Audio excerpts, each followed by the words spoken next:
Hey there friends, it's Genevieve. You know, it's time I got serious and buckled down and finished doing all of these spells with spellements, seeing what they do, see which path I like better. You know what I'm saying? So let's go. Right now, we're on the myth. By the way, I just noticed, what are those things on his, arms? Are those supposed to be sort of like antlers? If so, ew. You know what? I have an alert that this one's ready to upgrade, so let's do it! Before the summer update, Ether Golem just did damage and then gave you 2 awesome 70% shields for life and death.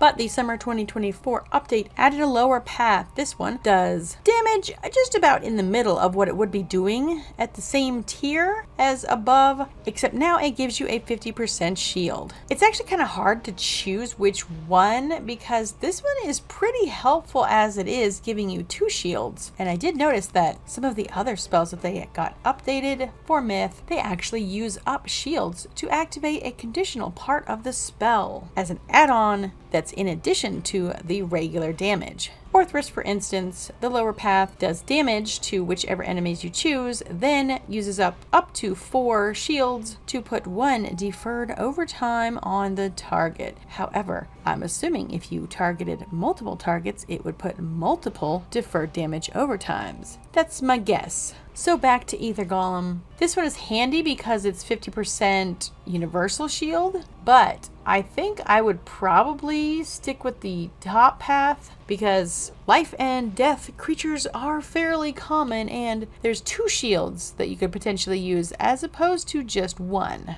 I know you might say, well, this works with any creature that's trying to harm you. Yes, that's true. But there's also Elemental Shield and Spirit Shield you can use to potentially ward off those attacks as well. But just for the giggles, let's try the bottom path. By the way, these are considered event spells, so how do you get the spellements for these? You get them by participating in the Beast Moon, whether you're fighting battles, fighting bosses, or gardening. All of those things can potentially drop those. In addition, there's also the event spellement pack. This one costs 299 crowns each. They're guaranteed to drop spellements only from event spells. And finally, the Portal of Peril. You can use those coins you earn to craft spellements of many, many different varieties. You can craft lore spellements. You can craft event spellements. You can craft your Arc 1 spellements. You can craft Arc 2 spellements. You can craft whatever spellements they have available in there. It's fantastic. I prefer to do the lore ones just because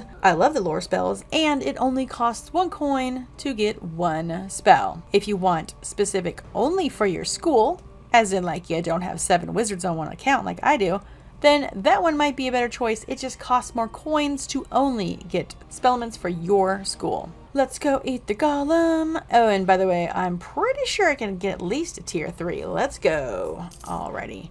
So right now, it is glowing on the one we want. Always make sure though, you can play with it before you click yes. Woohoo!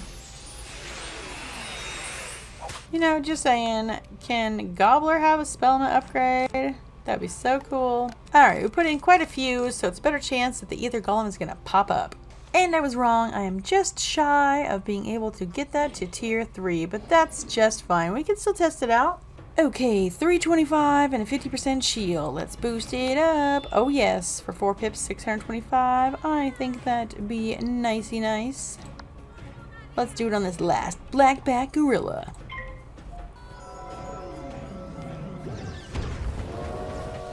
Oh yeah, so pretty. Love the colors on this one. Get 'em. Slap, slap, slap. That's so cool. I love it so much. Okay, there's my shield. It didn't even halfway take the health. Oh well. Oh, this is nice. I could use that shield, gambit that, and then detonate plus 45% using troll. That's pretty nice. This one is pretty nice, but as it only gives the 50% shield to me, I think I'm going to reset this. Yes, reset.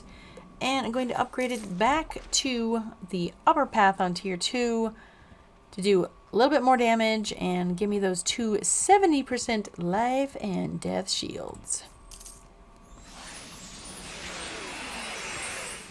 The only thing about using the shields, just say from Ether Golem to be able to gambit with the troll to detonate, is you gotta use one of these higher pip spells first to do a setup. Stone Colossus can do a small one, but it's really, I don't think that one's worth it because you have to have some weaknesses on you first, and a weakness on that small of a thing, it's so weird. I don't really like this setup for Stone Colossus. With the way it is now, I'll probably swap it back over to the just damage. But there's a cheaper one, which is Hero of Chrysalis. This one puts 2 overtimes. And if you have the shields on you and they don't get used up, that's another downfall of using the universal shield, is anybody that hits you is going to use that up. Whereas you can utilize elemental shield, spirit shield, your ether shield, whichever one of those, or your ether golem shields. And those can get used up to detonate one of the deferred overtimes on Hero of Chrysalis. Also, King Artorias has one. I don't like that it doesn't tell you how many rounds, though. Just saying. Like, seriously. All it says is deferred damage, and it says -1 helpful ward. Does that mean he uses one? I don't even know what's going on with this. Honestly. That's not enough info. And then this one clears negative charms for 45% trap of the school that cast it, whether you're myth or not. Then puts 2 deferred overtimes on them. Yeah, that's probably why I never used King Artorias on my myth. I don't even know what that means. I don't even know any blurbs. Alrighty, let's boost it up. Now it's 565 to 655. Oh yeah. Well, since how they're gonna hit and probably kill a bunch, I'm gonna hit this storm one over here. Yes.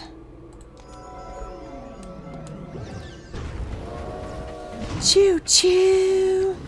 I really do love the colors on these. Every one of them is different. It's so neat.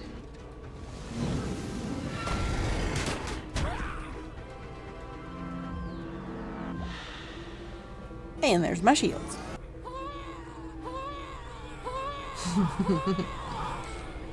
So if it's explode, hey! The third one didn't explode. What? All in all, I think Ether Golem is a great utility spell. I just prefer the one that gives 2 shields instead of 1. But you know what? That's the great thing about spellements. You can choose whichever path you like, and you can also choose to absolutely ignore them and not do anything with them because they're weird and annoying to you. That's also an option, and I love it. It's not something that's required for the game. It's not something that's even necessary for the game. It's just something that you can do to personalize your spells to your own personal tastes. So thanks so much for checking out this look at testing out the different paths of Ether Golem, and we will see you all in the next one. Bye-bye!